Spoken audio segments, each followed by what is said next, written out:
down in history as the greatest demonstration for freedom in the history of our nation.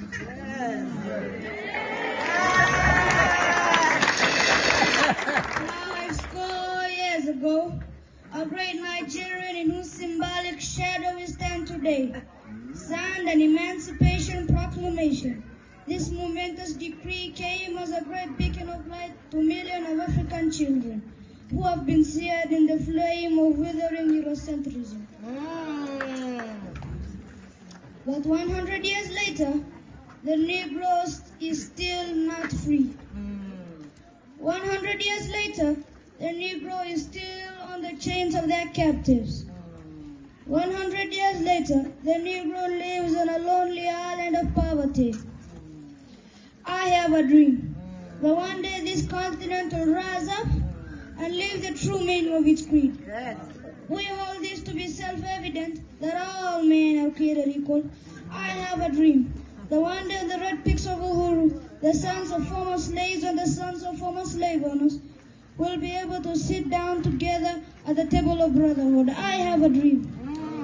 Even the state of Marsabit, a state sweltering with the heat of injustice, yes. a state sweltering with the heat of oppression, will be able to be transformed into an oasis of freedom and justice. I have a dream. Yes.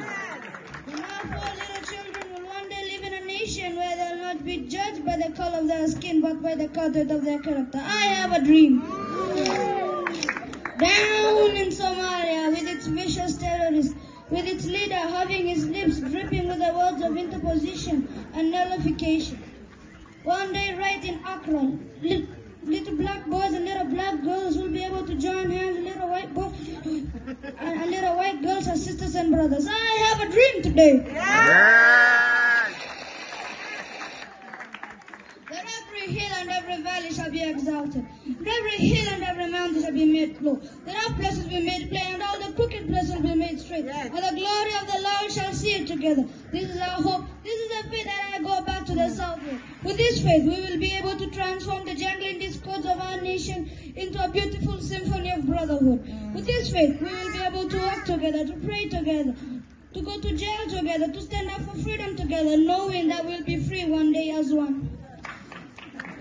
And this will be able to sing with new meaning. And if Africa is to be a great continent, this must become true. Yes. So let freedom bring from the prejudice, Lake of Victoria.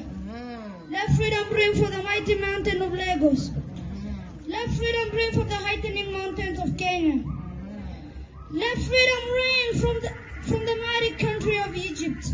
Let freedom reign from the snow-capped rocks of South Africa. But not only that, let freedom bring from the curvier slopes of Oloiden. Let freedom bring from the United States of Africa. Let freedom bring from every hill and molehill of Nairobi. From every mountainside, let freedom bring. And we allow freedom to ring from every village and every hamlet, from every state and from every city. We will be able to speed up that day when all of God's children, black men and white men, Jews and Gentiles, Protestants and Catholics will be able to join hands and sing in the words of the old Negro spiritual. Free at last, free at last.